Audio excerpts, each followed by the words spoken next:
Welcome to PremiumSelectSupplies.com. Our latest video is a little different than our others, but a much requested one. This is how to mount a Streamlight Tlr 7A Flex on a handgun. This is for the black, which is part number 69424, but it also works for the flat dark earth, part number 69429. And before I continue, make sure to subscribe to be alerted to our new products coming out the rest of this year, discount codes, and other how-to videos like this one. So first of all, please pay attention to the supplied multi-tool that's included with your light. And I'm going to go over this here in a second. So we're going to cover two of the three functions of this multi-tool. The third function we're going to do another video on. And ultimately, the multi-tool is used to change out the switches, and that's what this pin is for right here. We'll get to that in a different video. The most important part, and it might be a little hard to see, but this acts as a screwdriver. If you use a metal screwdriver on the mounting screw, you're going to scratch this up. It's going to look bad. If it doesn't fit your gun and you want to return it, then we have to sell it as an open box to somebody who probably doesn't want scratches on the screw. So do everybody a favor, use the multi-tool to install that light onto the handgun. As you can see, this comes with a key kit. The Universal 1 key comes already installed on the light. Now I'm going to be mounting this on a Smith & Wesson M&P 40, and I'm going to need this key, which is the 1913-2. So this obviously comes with other keys depending on the weapon that you're going to be mounting the light on, and this is the list of the guns it's compatible with, but I can assure you this is going to fit way more guns than this. You're just going to have to do a little bit of research. Streamlight has great customer service. We can also help you out as well. So in the meantime, I'm going to remove this screw. I'm not actually going to remove it. I apologize. I misspoke. We're just going to loosen it up. You don't actually have to take it off, because what I'm going to do here is I can push on the screw and there's a spring, so it allows that mounting plate to open up. Now, if I mounted this with the Universal 1 key, it's actually going to be about that far away from the trigger. Now, if you have long fingers, that might not be a bad thing, so that key could work for you. But for me, and I apologize, I'm going to back up a little bit, and I said you don't have to completely remove. When you have the right key in, you don't have to remove the screw. So we're going to put the proper key in. We're going to reinsert the mounting screw. And all you have to do is just get it a little bit started. And as you can see, that mounting plate now is moving back and forth.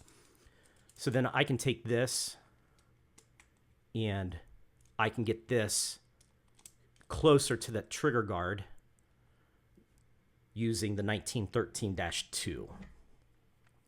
Then I'm going to take that multi-tool,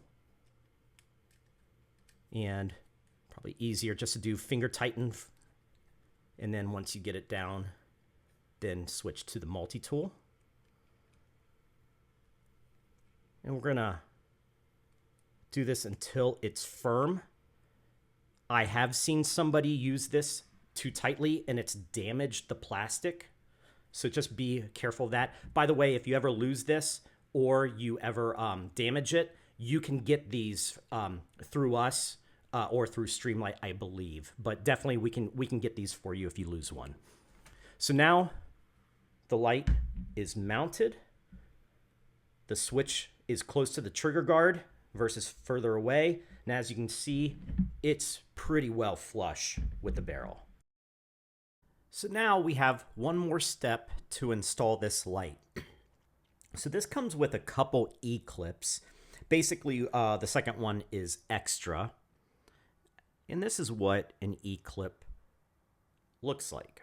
So we're going to take that open end. Now, I've already got this mounted, but we're going to take the open end, and as you can see, these can be a little tricky to deal with, so just be patient. I would have a tray of some sort These like to jump around, especially when you uninstall, and I'll get to that here in a little bit. But we're going to line those two pointy spots up. I kind of like to go a little more at an angle. And again, as you can see, we are struggling at the moment, and that can happen. Sometimes I can get this on the first try. Sometimes it takes a couple. But I'll place that about right there. I'm going to take our multi-tool.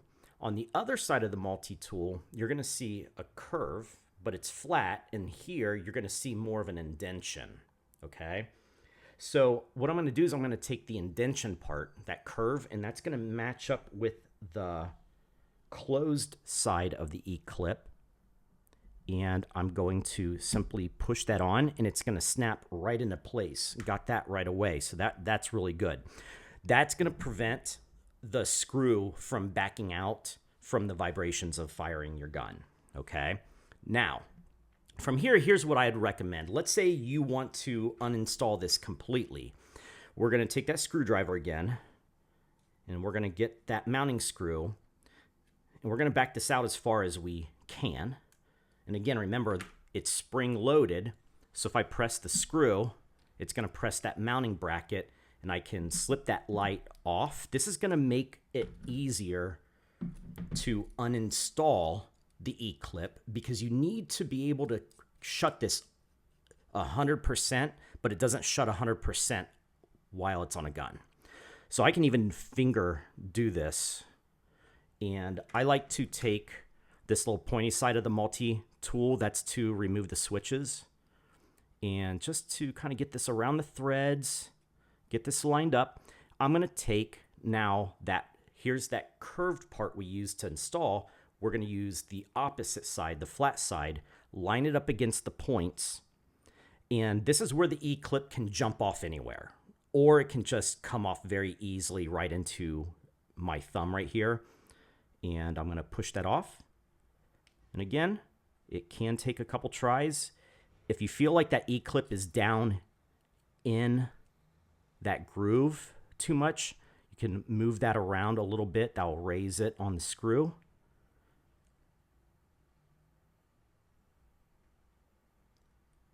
And as you can see, it has moved a little bit.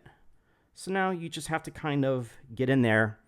And this is the funny part of this clip because this has never happened. That E-clip sure did jump off that screw and landed right onto my arm. How about that for luck? Anyway, that's why it comes with a couple E-clips. You can always buy these like in an automotive store or hardware store as well.